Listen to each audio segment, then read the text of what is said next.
अरुणाचल प्रदेश प्रधानमंत्री नरेंद्र मोदी पहुंचे हुए हैं।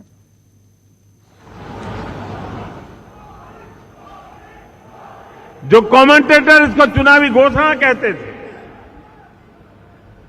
आज 3 साल के भीतर ही वो इस आधुनिक भव्य स्वरूप से आकार ये हमारा एयरपोर्ट देख रहे हैं।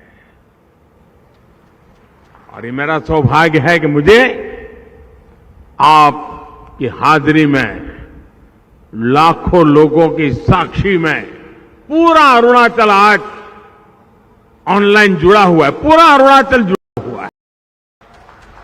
ये भी एक बड़े गर्व की बात है। आज न अभी यहां कोई चुनाव है, न कोई चुनाव आने वाला है, उसके बावजूद भी हो रहा है, क्योंकि आज देश में जो सरकार है उसकी प्राथमिकता देश का विकास है, देश के लोगों का विकास है। साल में 365 दिन 24 घंटे देश के विकास के लिए ही काम करते हैं।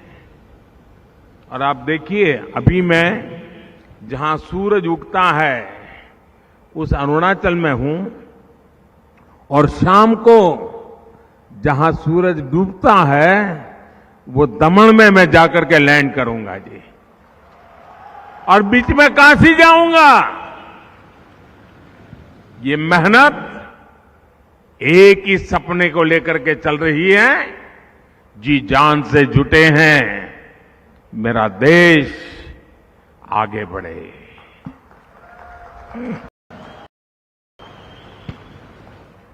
हम न चुनावों का फायदे नुकसान सामने रख करके काम करते हैं, न चुनाव के लाभ पाने के लिए छोटे छोटे इरादों से काम करने वाले लोग हैं। हमारा तो सपना सिर्फ और सिर्फ मां भारती हैं, हिंदुस्तान है, 130 करोड़ नागरिक है। आज इस एयरपोर्ट के साथ ही 600 मेगावाट के कामेंग हाइड्रो प्रोजेक्ट का भी लोकार्पण होगा। ये भी अपने आप में एक बहुत बड़ी उपलब्धि है। विकास की उड़ान और विकास के लिए ऊर्जा का ये गठबंधन अरुणाचल को एक नई गति से नई ऊंचाई पर लेकर के जाएगा। मैं इस उपलब्धि के लिए अरुणाचल के मेरे प्यारे भाइयों बहनों को, सभी उत्तर पूर्व के राज्य के भाइयों बहनों को बहुत बहुत बधाई देता हूं, बहुत बहुत शुभकामनाएं देता हूं। आजादी के बाद नॉर्थ ईस्ट बिल्कुल अलग तरह के दौर का गवाह रहा है। दशकों तक ये क्षेत्र उपेक्षा और उदासीनता का शिकार रहा। जब दिल्ली में बैठकर पॉलिसी बनाने वालों को सिर्फ इतने भर से मतलब था कि किसी तरह यहां चुनाव जीत जाए। आप जानते हैं ये स्थिति कई दशक तक बनी। जब अटल जी की सरकार बनी, उसके बाद पहली बार इसे बदलने का प्रयास किया गया।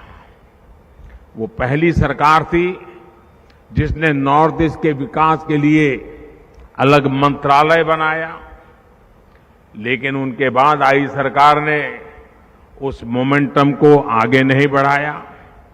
इसके बाद बदलाव का नया दौर 2014 के बाद शुरू हुआ, जब आपने मुझे सेवा करने का अवसर दिया। पहले की सरकारें सोचती थी कि अरुणाचल इतना दूर है, नॉर्थ इतना दूर है, दूर सुदूर सीमा पर बसे लोगों को पहले आखिरी गांव माना जाता था, लेकिन हमारी सरकार ने उन्हें आखिरी गांव नहीं, आखिरी छोर नहीं बल्कि देश का प्रथम गांव मानने का काम किया।